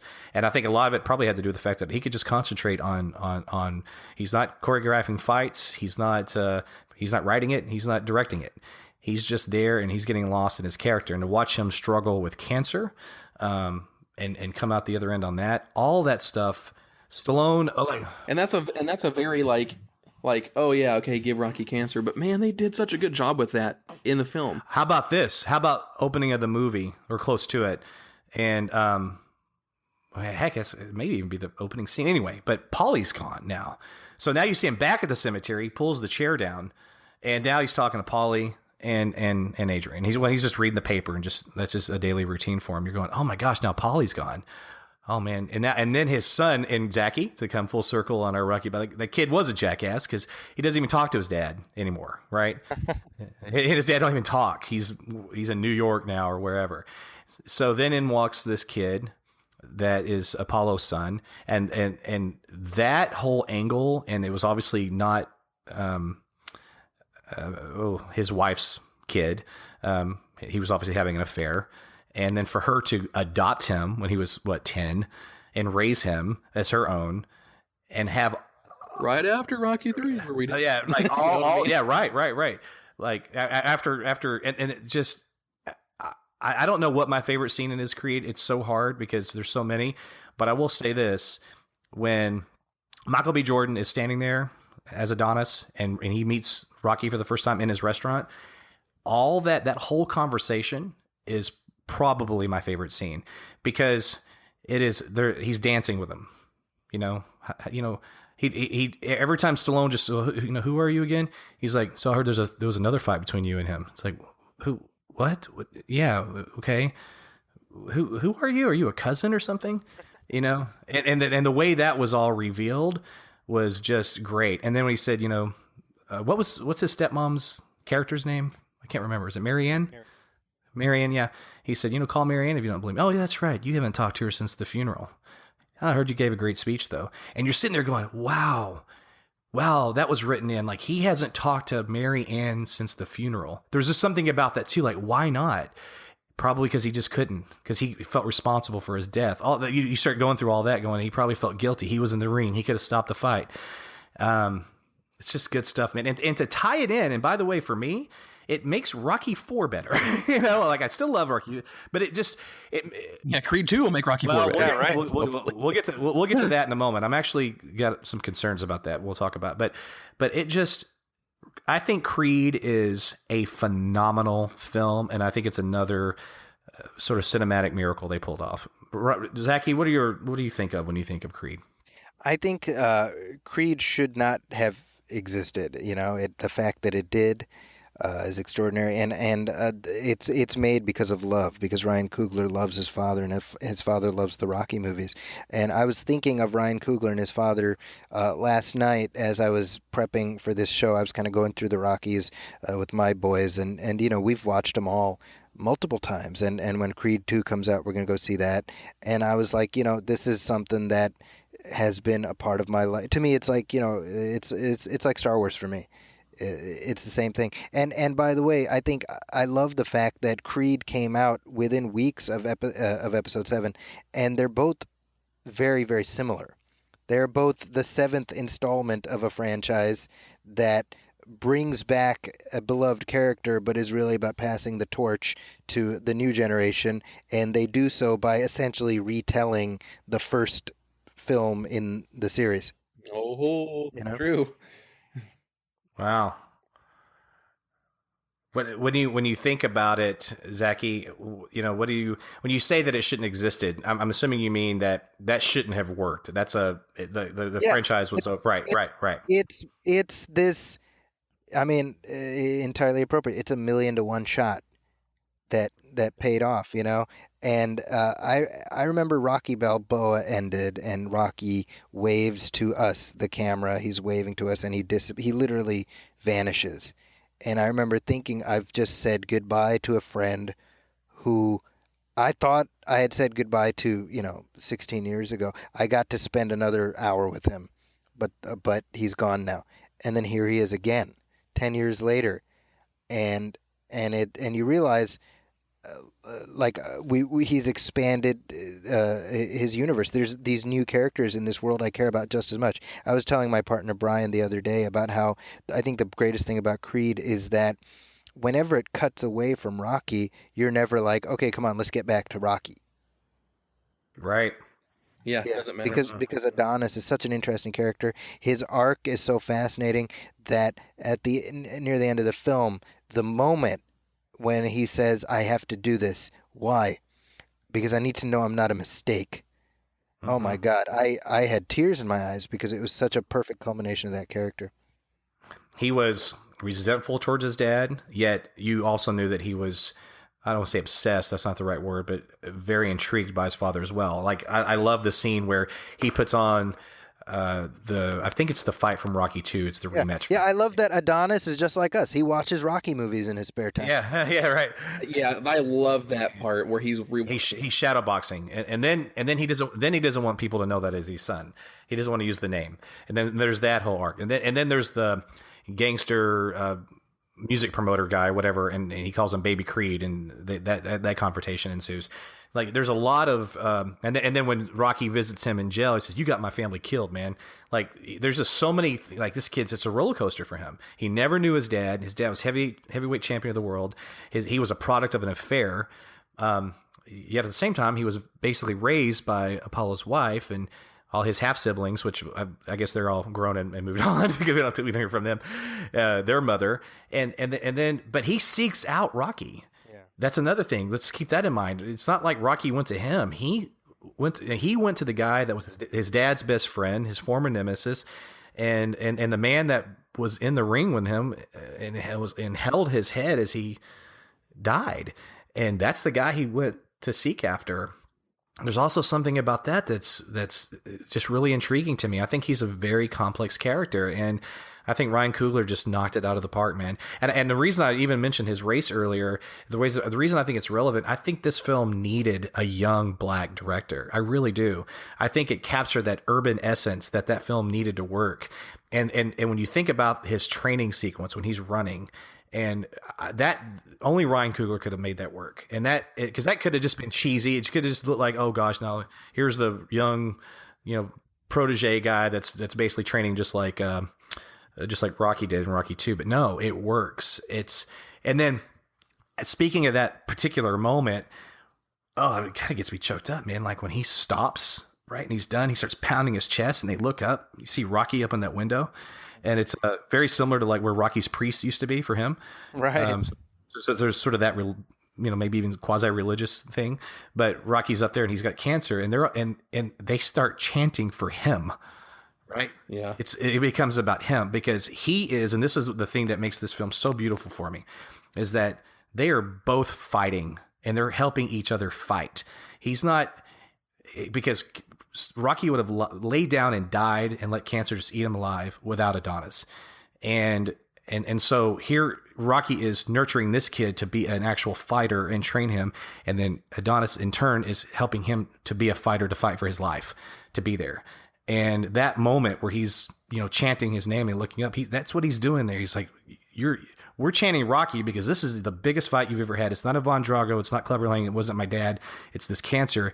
And damn it, you're going to beat it, And Rick, this ties back to that scene in Rocky 5 where Mickey is like, people die when they don't want to live anymore. But as long as you're here, got motivation. Absolutely. Right? And that's, Adonis is Rocky's motivation to go on, It's right. And Rocky was Mickey's motivation. So perfect. It just kind of the symmetry is so perfect. It's so perfect. Yeah, and speaking of which, it's just in Rocky training a new person. He's had some failures in the past two movies with his own son and with Tommy Gunn. And it's interesting to see this play out again. And just another poignant thing is like Sylvester Stallone in Creed is the same age that Burgess Meredith was in Rocky 1. Wow. Wow, like a big full circle thing. There's a lot of some of our favorite franchises. It's cool that we get to see that. We get to see Stallone at the age basically that Burgess Meredith was in the first one, or at least close enough to it. Yeah, right. Close enough. And then I'll get my shameless Star Wars plug in here. And now we get to see Mark Hamill at the same age as Alec Guinness is. It's just cool that we get to see some of these characters we love and grew up with, and these actors age and get to play them later in life and bring us some magic. So, favorite scene, guys. I said mine. Where do you guys stand?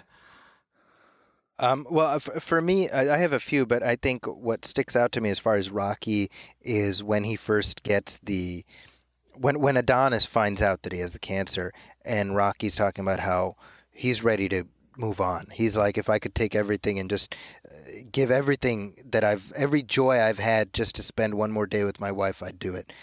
What a heartbreaking moment. It really echoes, the similar scene in Rocky Balboa. And you're like, it's been, we assume, 25 years or however long since Adrian died, 15 years. And he still hasn't gotten over it. The hurt never healed. And it's very powerful. It's poignant to see this once invincible character, brought down like this. And correlating to that, the very final scene where we see old, sick Rocky working his way up those steps that he once ran so triumphantly up, not just once, but multiple times. It's an acknowledgement of how, time moves on. One thing I remember saying to my wife when my kid was born, I was like, the realization I had was that when you become a parent, you become a guest star in your own story. Yes. That's very true. I love that. I'm holding my daughter as and that's Creed. That's Creed, right? Rocky is now a guest star in his own story. That's right. Wow, that's a. Whew. In that last scene too, Zaki, when he walks up with Adonis, to me, I'm also glad he did that because that scene was a little empty for me at the end of Rocky 5, and he walked up with his son. I don't know, it was okay. Yeah. But I see where he was trying to go with it, and in Creed, that's what it was. That's what it is. That's the moment. That's the scene. Okay, Ryan, what do you think of just as a favorite scene in Creed? Oh man, I love, like you said, when he meets Rocky at the restaurant, and then I love later on when he keeps like pursuing him and Rocky just keeps doing his restaurant stuff. Like, I just think that's just great stuff. But in terms of the fight, like that first fight in the middle of the film that is done in one take or one shot. Crazy. Oh man, that is amazing filmmaking, and that's the kind of thing that just makes the whole thing exciting, and when you read the behind the scenes stuff, how they shot that like 2 or 3 times or whatever at least, and they ended up, I think, using the first take or something like that, and that whole thing is just incredible. That first fight, it's incredible, and I really like the real life fighter that's from Liverpool. I think he's actually from there too, and Pretty Ricky. I don't know his real name, but what a great that guy's never acted before ever, and he did great. He was a great job. I love their when they meet for the first time. And they're at the press conference, and he's sitting there, he's looking at him, he's like, this is a fake Creed. And when he's, and Rocky tells him too, he's like, hey, in 2 minutes he's going to walk in. That's when the fight starts, and it's true. It is. That's how that stuff happens. It's good. Yeah. And you go right back to Rocky 1 and it's like so good. Yeah. It's good, man. All right. So Creed's phenomenal. All right. So here's the deal. So Stallone, you guys have any other thoughts on Creed? Just one thought. I mean, we've talked a lot about how the films echo Stallone's, where he is in his life. And when you think about it, Stallone was to Ryan Coogler what Rocky is to Adonis in the film. Exactly. There were times where Coogler would go to Stallone and be like, I'm not sure how to shoot this. And Stallone would be like, well, you got to do this. Like, he's got to take the shot to the face because otherwise, Or even at the beginning where Coogler comes to Stallone's like, I have this idea for a story. He's like, I don't know about that, and then he has to convince him. Same exact deal. That's great. It's crazy. Isn't it? It's also worth pointing out, Creed does not win that fight. Yeah, but he goes the distance. You know, just like they blow up the Death Star in The Force Awakens, right? It's yeah, but this one actually worked. Yeah. Oh, another episode. Jar Jar Abrams. I'm kidding. We love JJ. He'll do great for episode 9. Okay, so all right. So here's the deal. So it's no secret now. Creed 2 is in, I guess, dare I say, pre-production. Going to shoot next year. And Dolph Lundgren is in the film, and he's bringing back Ivan Drago. I wouldn't be surprised if Carl Weathers is somehow in the film as well, to be honest with you, because actually Ryan Coogler had that idea at one point for sort of a like flashback sequence or something. But here's the thing: Ryan Coogler's not directing it; Stallone is. And I look, to say that it concerns me after I sit here with this love fest of this franchise and Stallone is, I know it's like, what are you talking about? But I just think that torch being passed on to Ryan Coogler made sense, and he just did such a perfect job with that film. I would almost. And we'll see. Maybe the final film is so great I won't care. But I am a little nervous. I would feel better if Ryan Coogler was directing it. And I'm not real sure where the hell this thing's going. Like Zaki, what are they going to do with Ivan Drago? Well, I think if I were to guess, they want us to think that this is heading towards some kind of a grudge match or something. Which I don't think that either. Yeah, I would imagine that. I've said this elsewhere too. I think that Ivan Drago, 30 years later, is somebody who's probably haunted by what happened in the ring. He probably feels guilt about it, in much the same way that in the movie The Cinderella Man, forgive me, the guy that he fights, he killed somebody in the ring, and it was something. The movie depicts. The antagonist of the film as like an animal who has just killed people, but he actually killed somebody in the ring, and he felt terrible about it, and he carried that guilt, and he took care of the family. And I see Drago as that. I think there's some interesting character growth to be had with him, the same way we've had, with the other characters. So this is about Adonis confronting the monster who killed his father, but he's just a guy. Absolutely. And then again, Russia's in the news again. Yeah. I mean, it's all. Oh gosh! I was going to say that if this film opens up with the Mueller investigation, I might just walk out of the theater. Like, don't do that. Like, please don't do that. Right. Anyway, Russia meddled in our 2016 election. No, stop. No, please don't. But I think that when you talk about him wanting to confront the man that killed his father, I think that's probably where that's going. And maybe he seeks him out. Like, he's just got to meet him. I don't know. It could be Drago will be like, so wait, are you cousin? Are you? It'll be the same scene. Right. Oh man, I don't know. It's like listen, after what Stallone did with Balboa and his performance in Creed. I mean, I obviously don't want to lose faith in him or anything like that. The premise seems a little strange. Having Dolph Lundgren back seems strange, and the fact that Ryan Coogler's not directing it. I don't know if Ryan Coogler's even involved, if he's helping him write it. I don't think so. Yeah, it'd be nice if he's involved, but yeah, I mean, it looks like Stallone's writing it. Yeah, and Zaki, you made a good point on, maybe it was a Facebook thread somewhere, so forgive me, but you said, but for anybody that's concerned about this, I'm paraphrasing, but you said, just remember, Ryan Coogler was just a temporary, he was just playing in Stallone's playground. That's Stallone's playground. That's right. Yeah, or however you phrase it. But I remember when I read that, I was like, he's right. I mean, and Coogler knew the score coming in. I mean, this was meant as a love letter to this character and to his father. So my thing, I agree with you. I would love to have Ryan Coogler back. I have to imagine he's involved, even if it's informally, where Stallone's like, hey, is the voice of the character right to you? But if in the absence of Ryan Coogler, who do I want making this movie? Sylvester Stallone. Right. There's no plan B. True. No, that's true. That's a good point. Yeah, at the end of the day, I think it would be foolish to count Stallone out and Rocky out at this point, because he's proven himself time and time again. Exactly. Is he going to die in this one? Is Rocky finally going to move on, pass on? I sure hope not. I hope not. I don't know. He might. That's a moment I never want to see. Yeah, me neither. I don't want to either. I realized after seeing Han Solo take the dirt nap that my heart can't handle this. Saying goodbye to my heroes. No, yeah, right. That's a good. and just think if Han Solo died in Return of the Jedi, just like if Rocky would have died in Rocky 5, we those guys would not have been able to come back the way they did, and give us another great performance. And in Stallone's cases, performances. All right, guys, look, this is I really enjoyed the show, man. For me, it was cathartic. Like I needed to talk about this franchise, and I'm sorry that Justin couldn't join us on this episode, but this was a great panel, and I really thoroughly enjoyed this discussion, guys. I appreciate it very much. Yeah, well, thanks. I want to apologize. I feel like I was talking over you guys a lot, but that just shows how excited I am about this franchise.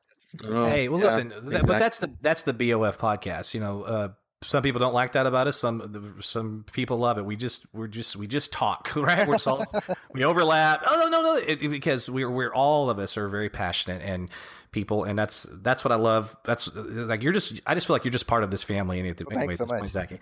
Yeah, you are very much a part of BOF and my Left Shoe Politics podcast for that matter. So. All right, so listen, guys.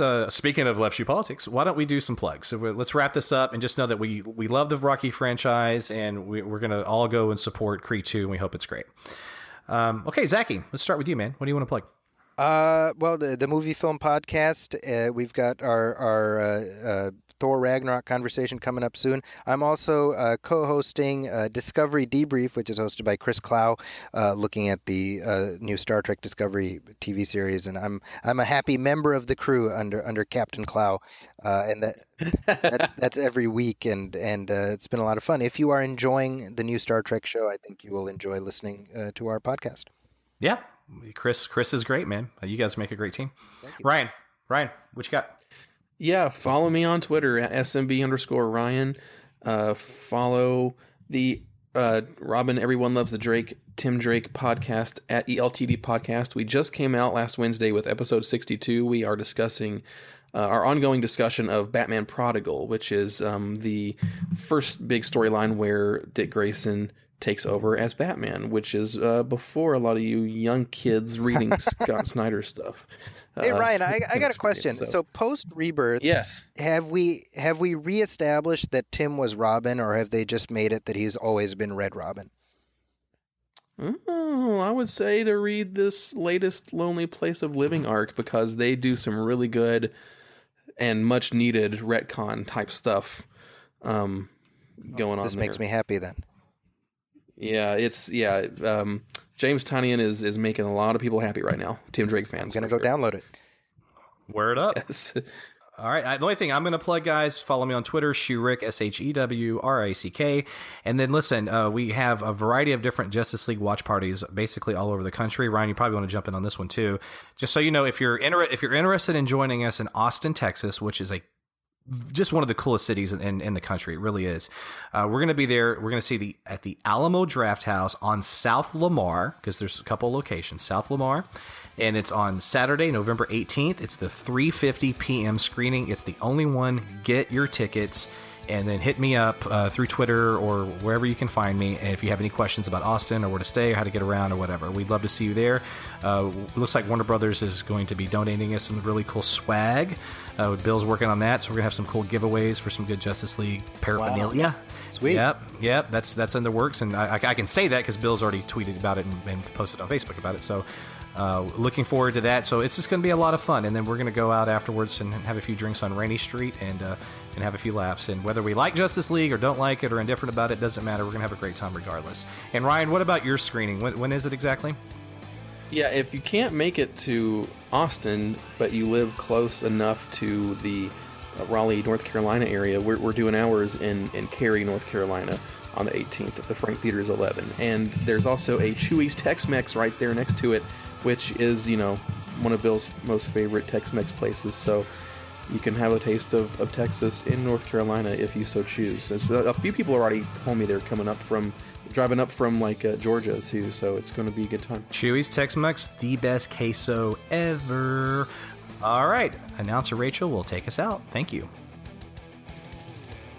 Hey now! You've been listening to the Batman on Film podcast, a proud member and the sponsor of the Batman Podcast Network, BatmanPodcastNetwork.com.